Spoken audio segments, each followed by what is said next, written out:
Hey guys, back 40 Outdoors here. I know it's been a while since we've posted a video, but we're kind of in that lull between deer season and turkey season, and even deer season and fishing. So today I'm basically going to be, this is kind of a complaint video. So my dad just bought a Mathews Mission Sub 1 XR crossbow in late August, early September, just right before the deer season, basically. We took it out, it shot great. We shot, all the equipment that we were going to use this season, we shot just to make sure it performed how we wanted it to. So 3 days before the season ends, we're chasing this buck. We call them Twin Towers because 2 years ago, he had these two 13-inch long tines that his G3s that came off of his main beams.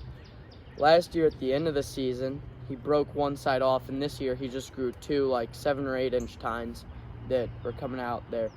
But he still kept the one really long side. That's how we knew it was him, and we got a few pictures in velvet and everything.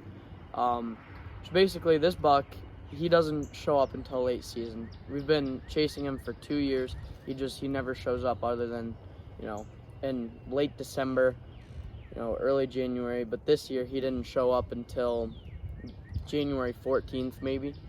He wasn't showing up. So we kind of lost all hope, at the end of December, of him showing up at all. Well, there's a 3-day stretch that our cell cams didn't work. Our cell cams, we have the Muddy Morph cell cams. I would not recommend getting any Muddy cell cameras. Customer service is terrible, but I guess that could be a subject for another video. But basically this buck comes in at 35 yards. My dad, stands up, takes the shot. The arrow that he was using it had a lighted knock.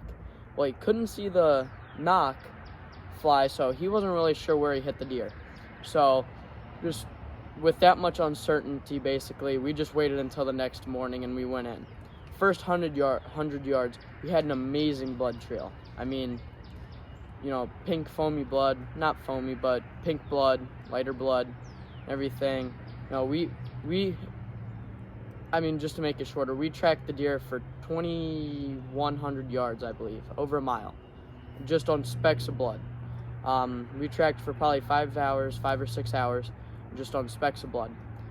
Well, my dad noticed when he got home and he looked at his arrow, he noticed that his lighted knock was nowhere to be found. Couldn't find it anywhere. He's looking at his arrow. There's no blood on this arrow either. So that obviously helped with our decision to wait until the next morning. Well, he went to look at the broadhead once and flipped it over. Listen to this. The lighted knock is inside of the arrow. You can still see a faint, dim light in there. That lighted knock, there must have been so much force from the bow that the lighted knock got shoved all the way into the shaft of the arrow. And when we called our local bow shop, that's a Mathews dealer. This is a Mathews Mission arrow, a Mathews Mission broadhead, or knock. It came on the arrow.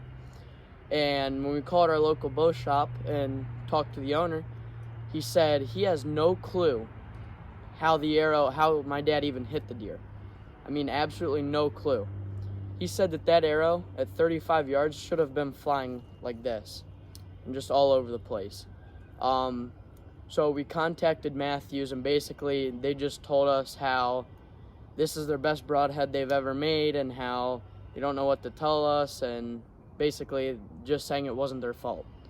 So we've shot 2 deer this year with these broadheads, and they were perfectly fine. The only thing we could think of was that it was too cold, because with wind chill it was 5 degrees out, and maybe, just maybe, all the force just shoved the knock right up in through the arrow. However, we then took a lighted knock, put a field tip on it, stuck it in our freezer that we have set to 0 degrees in our garage. We left it in there for 2 days. We left that arrow in there for 2 days. We went out and we shot, and bullseye. It shot fine. There, the knock didn't screw up or anything. Here's another arrow that we shot a deer with earlier in the year. Lighted knock is perfectly fine. You know, just your average lighted knock. But now this arrow, for some reason, malfunctioned when my dad had a 150-ish inch buck in front of him, which honestly, that's the worst thing that could happen. Like I said, you can see the light in there still if I angle it the right way. Hold on a second. Oh, maybe not. Oh, it's in there. It's dim. But like I said, I would highly recommend not getting these arrows with the lighted knock. Just shoot the normal Mathews Mission arrows. Don't get the lighted knock. Obviously, for us at least, it's not worth it. I mean, I don't know, that maybe there's some of you out there that have had great experiences with the lighted knock, but I don't think we'll ever be using the lighted knocks again. Thank you guys for watching the video. The deer has not shown back up to our trail camera yet, and we did not find the deer. We contacted a bunch of professional deer trackers and everything. We told them, you know, had great blood for 100 yards and everything, and then just specs. They said it sounds like a brisket shot, which they said as long as it doesn't get really hot, then a brisket shot shouldn't be fatal to a deer. So hopefully that's the case, and hopefully we get him on camera. I'll put some pictures of the buck last year and this year up so you guys can see him on the video. Thank you guys for watching. Please consider liking and subscribing, and I guess road to 400 subscribers now. Thank you guys for watching.